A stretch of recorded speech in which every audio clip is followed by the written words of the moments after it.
I think probably the first thing you know about wild pigs is that they're a non-native species. They're not a native species to Alabama or even North America. They first arrived on this continent in about 1550s, mid-1500s by Hernando de Soto. Explorers exploring through the southeast had dropped off pigs from the old world.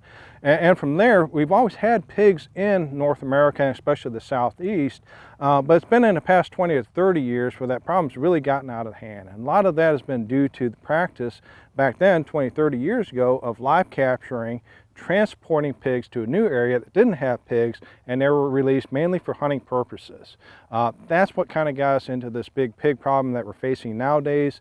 And of course, that practice is illegal in most states of live capturing pigs and moving them. In fact, in Alabama, if you capture pigs, they have to be euthanized right in the trap, for example. But pigs, not just in Alabama, but throughout the Southeast and North America, even on into Canada, cause substantial damage to agriculture, forestry, and natural resources.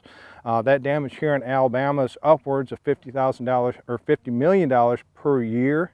Of agriculture-related damage, and again, nationally, best estimate we have is about $1.5 billion per year in agriculture-related damage, and that really doesn't take into account a lot of damage to natural resources, which can likely double or even triple that. Things such as water quality, soil erosion, competition with native wildlife species. There's a lot of other areas where wild pigs may impact the natural environment. You know, here in Alabama, we've been controlling pigs for a long time. Again, their populations have spread throughout much of the state. They're wild, free-range feral swine populations in probably all counties of Alabama. Now, granted, most of those populations are in the southern two-thirds of the state, but there's even some localized populations as far as Limestone, Jackson County, and so forth. Bankhead National Forest unfortunately has a lot of wild pigs, but most of our problem is going to be in the lower two-thirds of the state of Alabama. And with that, a lot of natural resource agencies as well as private landowners are conducting removal efforts to get rid of feral swine.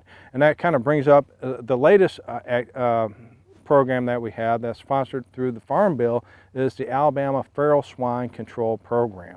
It's being led by Alabama Soil and Water Conservation Committee in partnership with Natural Resources Conservation Service and many other state, federal, and private NGO groups are getting together and coordinating efforts to control feral swine, or hopefully eradicate feral swine at a localized level in several select counties within the state of Alabama.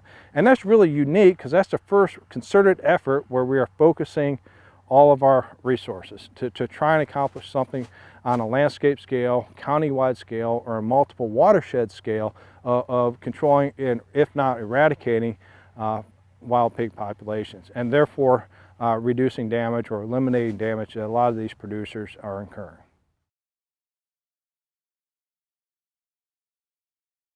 We know that feral swine cause all types of damage across Alabama, whether it be row crop, disease to livestock, equipment failure due to rough roads, road damage, even reforestation costs due to replanting pine seedlings.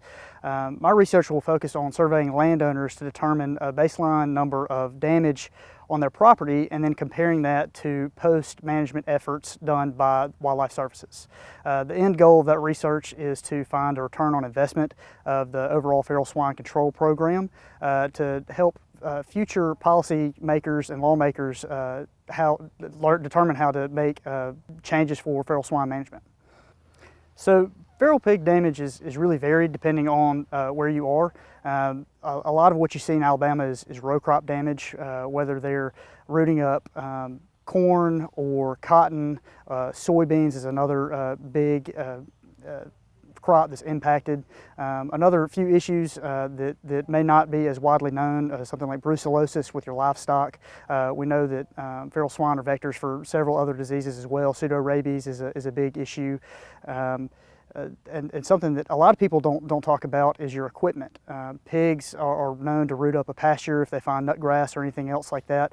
And if you're a farmer going through a pasture or a field and you hit some of those ruts, you may pop a gasket, mess up your hydraulic steering, whatever it may be, that can also play a big factor into that damage number.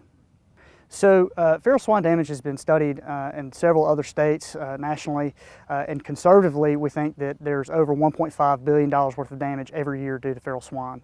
Locally here in Alabama, we expect to see that number north of $100 million. A lot of the management that goes on right now in Alabama is done by farmers. It's a lot of, I'm given this hand of cards, how can I best play it?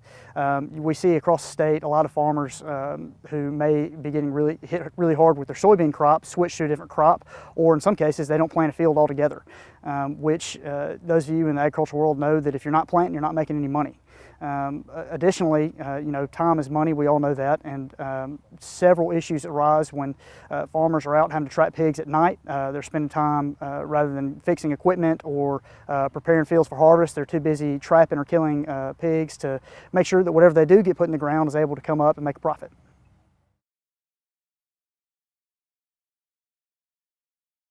It's important to understand the quantity of wild pig damage in agricultural fields, because with that number you can then go to insurance companies or other sources where you can better mitigate that loss, and so having that quantifiable number enables you to do that. To quantify damage done by wild pigs, we are planning on using drone technology, and we will be going and flying the drones over these agricultural fields and using aerial imagery to be able to look at the landscape as a whole and see from these pictures how much damage is in certain areas and be able to quantify that so we can better understand it. Understanding when wild pigs are primarily consuming agricultural crops is mostly when they're freshly planted within the first 10 to 14 days, and then again right before peak maturity, right before the harvest. Recent studies right here in Alabama show that on an agricultural field, the average amount of damage is $50 per acre, and that can even go as high as $438 per acre due to wild pig damage. The crops that are primarily damaged by wild pigs are corn and peanuts, and then thirdly to that is cotton, and it can go all other places such as fruits, vegetables, tubers, potatoes, other things like that. We have done previous research on wild pigs' impact on native wildlife species, including mostly turkey and white-tailed deer, and we've seen that wild pigs consume almost 25% of acorns that are falling on the floor, and so that 25% is then not available for other species such as turkey and white-tailed deer. And having pigs on the landscape significantly takes away these acorn resources that are very important to other wildlife species. So we are basically going to be taking these drones and flying over agricultural fields, and on the drones are going to have a multispectral camera which will be capturing the imagery that uses a reflectance of the plants from the visual spectrum and also into the infrared, which is very important band in consideration to vegetation. And we will be taking this imagery, and each picture will be taken individually. We'll be stitching them all together using Erdos Imagine programming and others as well. And then we can have an overall big picture of each individual field where we can see areas that have wild pig damage. And then to verify this is actually wild pig damage, we will be going in, it's called ground truthing, where we go and use GPS units and walk perimeters of wild pig damage so we can get the actual area of wild pig damage in the field. This ground truthing will verify firstly that it was wild pigs that were causing this damage in the agricultural fields and not other mechanisms such as other animals, species, or just normal wear and tear of the environment like erosion. And secondly, we can get better estimates of actual coordinates that we can compare with aerial imagery and the in-field measurements, so we make sure that we were looking at the same type of data in both.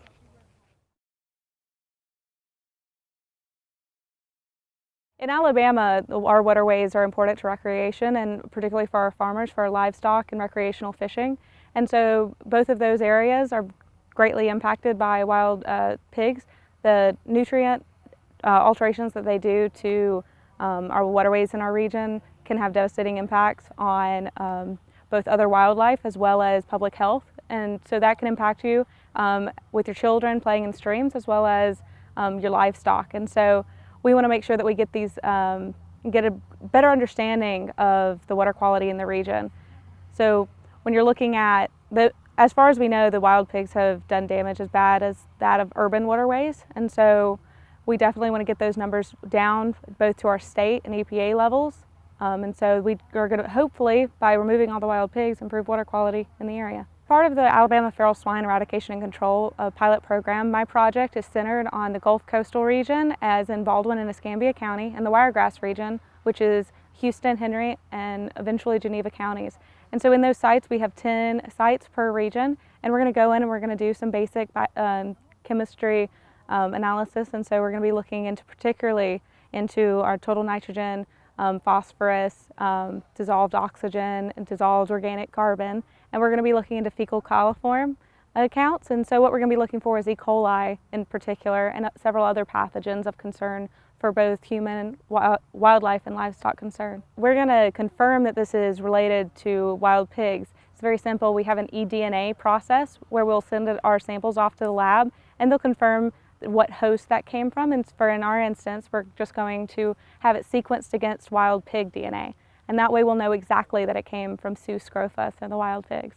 So our project was designed so that we'd come in at the beginning of the project before our partners with the USDA APHIS and our other collaborators with the Soil and Water Conservation Center come in. And what we're going to do is we're just pulling our water samples starting in early November through June for the Wiregrass and Gulf Coast region. And so we're going to go in and sample, and then we'll have that measured over our wet season, which is during our winter season, so we'll stop around June. Then APHIS and our partners across the board, including our landowners here locally, they'll come in, they're going to be removing pigs. That project will be monitored by our other collaborators at Auburn to monitor the progress that that's taking. And then we're going to come in 2 years and we're going to sample again to get a good estimate of what it looks like on the end of the project. We're also going to have a third sampling, which is going to take place in between our prior to removal and post removal efforts. And that way we'll have an understanding of how it's shifting over time.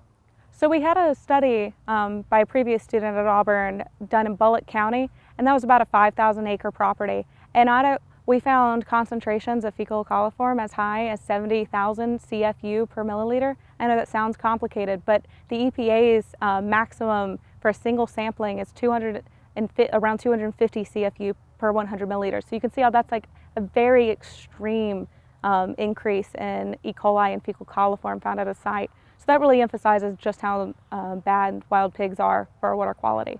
That's similar, in fact, to some of the sampling that was done in the streets of New Orleans right after Katrina. So this is some serious, significant amounts of E. coli being put out into the system. And so we want to better understand not only the E. coli and fecal coliform counts, but we want to understand the overall water chemistry of this and how that's going to be impacting not only us, but our wildlife and also our livestock.